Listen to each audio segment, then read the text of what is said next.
Friends, कैसे हैं आप सब। तो कल पढ़ाए थे हम मैटर चैप्टर, तो उसमें के कुछ टॉपिक थी जो रह गई थी, सो हम अभी बताने जा रहे हैं। फर्स्ट, परमाणु।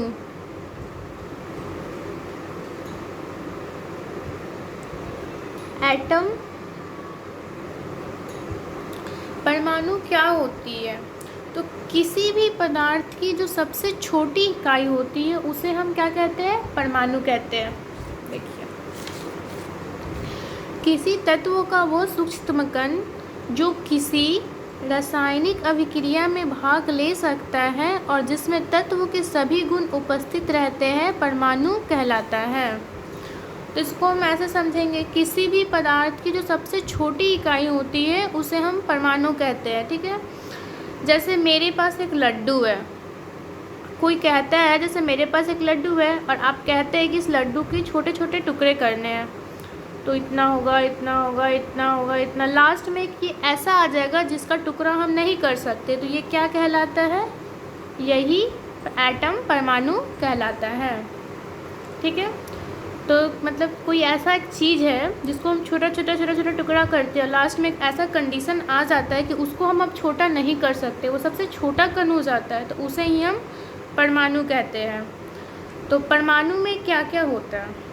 देखिए, एक परमाणु है ये, एक परमाणु के बीच में ये नाभिक होता है और नाभिक के बीच में दो होता है, एक होता है न्यूट्रॉन और प्रोटॉन। ठीक है, और इसके जो बाहरी कक्षा होते हैं, ये सब जो होता है, इसमें जो पाया जाता है ये इलेक्ट्रॉन पाया जाता है। ये एक परमाणु है, इसके बीच में नाभिक है और नाभिक के बीच में न्यूट्रॉन और प्रोटॉन होते हैं, और ये जो बाहरी कक्षा होती है इसमें इलेक्ट्रॉन पाया जाता है। ठीक है, और ये क्या होगी? एटम हो गई। ठीक है, तो फर्स्ट पॉइंट हो गया कि परमाणु में क्या होता है? इलेक्ट्रॉन होता है और एक नाभिक होता है, और नाभिक के बीच में एक न्यूट्रॉन होता है और एक प्रोटॉन होता है। परमाणु में 3 मूल कण होते हैं, जो 3 मूल कणों से मिलकर ही परमाणु बनता है। फर्स्ट होता है इलेक्ट्रॉन, जो बाहरी कक्षा में पाया जाता है। सेकेंड होता है प्रोटॉन। थर्ड होता है न्यूट्रॉन। इलेक्ट्रॉन बाहरी कक्षा में पाया जाता है, न्यूट्रॉन और प्रोटॉन जो है सो नाभिक के बीच में पाया जाता है। इलेक्ट्रॉन पे जो होता है माइनस होता है, माइनस चार्ज, प्रोटॉन पे प्लस चार्ज और न्यूट्रॉन पे कुछ नहीं होता, ये आवेश रहित होता है, यानी शून्य। ठीक है, इलेक्ट्रॉन का जो खोज किया था वो जे टॉमसन ने किया था। प्रोटॉन का जो खोज किया था वो गोल्डस्टीन ने किया था, और न्यूट्रॉन का जो खोज किया था वो जेम्स चैडविक ने न्यूट्रॉन की खोज की थी। ठीक है, अणु।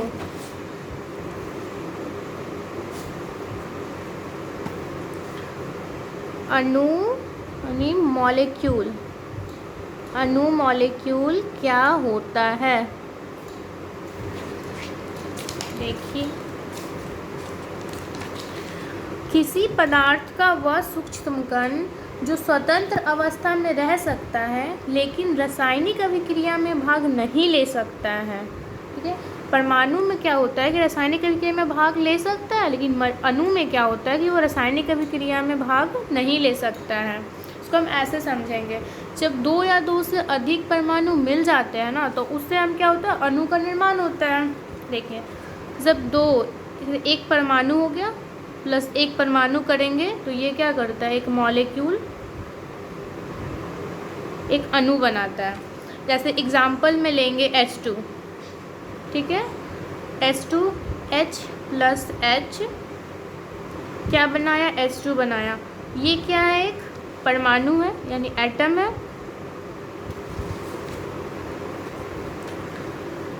फिर ये क्या है? एक एटम है।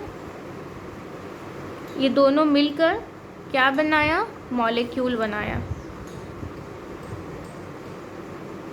तो आप लोग ऐसे समझ गए, जब 2 या 2 से अधिक परमाणु मिलते हैं तो वो एक अणु का निर्माण करते हैं। एग्जाम्पल ये है कि H2 को H प्लस H करेंगे, H2 2 है तो H plus H, atom plus atom दोनों परमाणु को ऐड किए तो क्या बन गया, मॉलिक्यूल यानी अणु बन गया।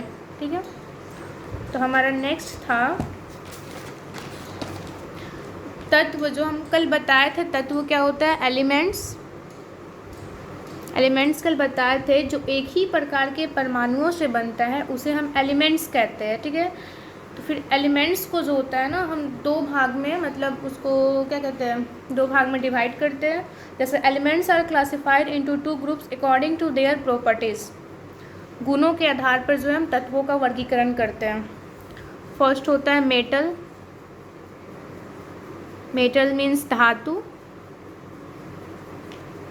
धातु क्या होता है कि जिसमें चमक होती है, जो अधार्थवर्धनीय होता है, जो विद्युत का सुचालक होता है, उसे हम धातु कहते हैं। जैसे सोना हो गया, सोडियम हो गया, पोटेशियम हो गया, ये सब क्या है, ये सब धातु है। ठीक है, अब फिर एक होता है अधातु, नॉन मेटल, जिसमें अधार्थवर्धनीयता नहीं होती है, जिसमें चमक नहीं होती है, जो विद्युत का कुचालक होता है, जो ठोस, द्रव, गैस तीनों अवस्था में पाया जाता है, उसे हम क्या बोलते हैं, अधातु बोलते हैं। उसे हम क्या बोलते हैं, अधातु बोलते हैं। ठीक है, धातु में भी एक पारा ऐसा है, पारा जो होता है धातु में एक ऐसा है,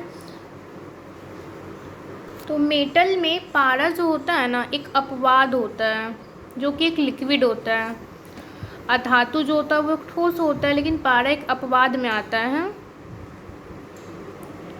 जो लिक्विड होता है, लेकिन वो धातु होता है।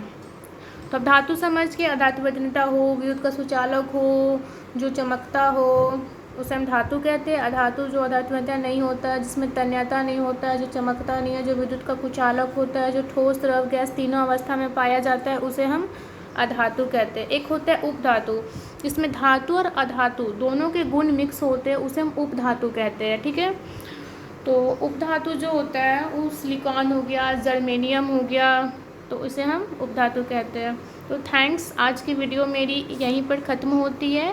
पहले जो पढ़ाए थे मैटर चैप्टर, उसका कुछ टॉपिक छूट गया था तो यहाँ पर कवर किए। Thanks for watching my video.